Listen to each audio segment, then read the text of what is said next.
Hello there, viewer, and welcome to the Loot Master channel. But anyway, right now we're going to be looking at the Bastion fusion rifle, and let's just say this thing is a pretty long shot from your typical fusion rifle. Let's go ahead and check it out.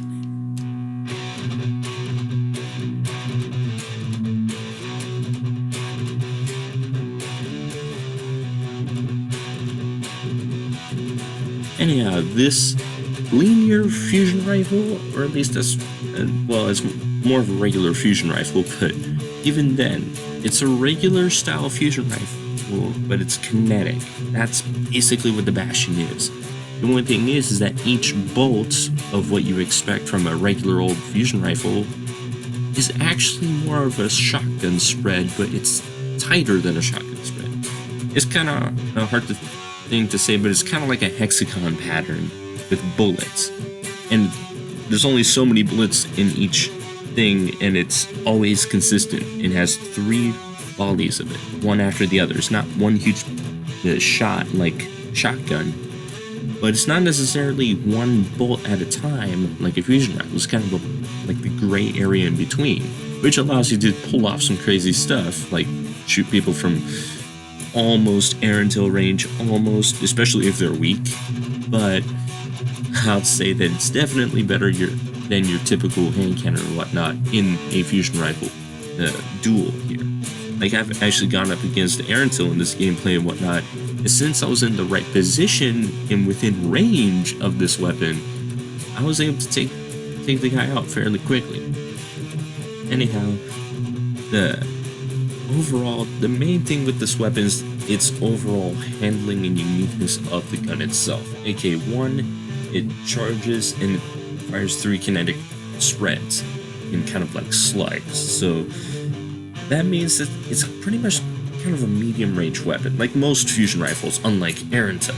So like in close quarters, you only need 1 of those volleys to actually hit in order to get a kill, which is very good. But if you want to go a little bit further, you need 2, 3, and even then, sometimes you don't necessarily need to be 100% accurate, because the other volleys will help you out. And even if you flinch, you can still, get your way back up again. But anyway, the next portion of it, which makes it extremely good in PvE, well, in certain activities, I should say. Not necessarily for every situation, but it basically makes it so a decent amount of the weapon's damage just goes straight through an enemy's shield and hits his health. And if you can get that health bar down far enough before getting rid of the shield, the enemy dies anyway, even with a decent amount of shield left, because, well, a shield is just an energy shield. It's not the actual health of the enemy. So, therefore, in PvE, when you're going against like matchmake, and like your match-made type of that one perk that makes it so it's super hard to get rid of those elemental shields normally with a different element. This day is going to be helpful if you don't have any of the osmosis weapons.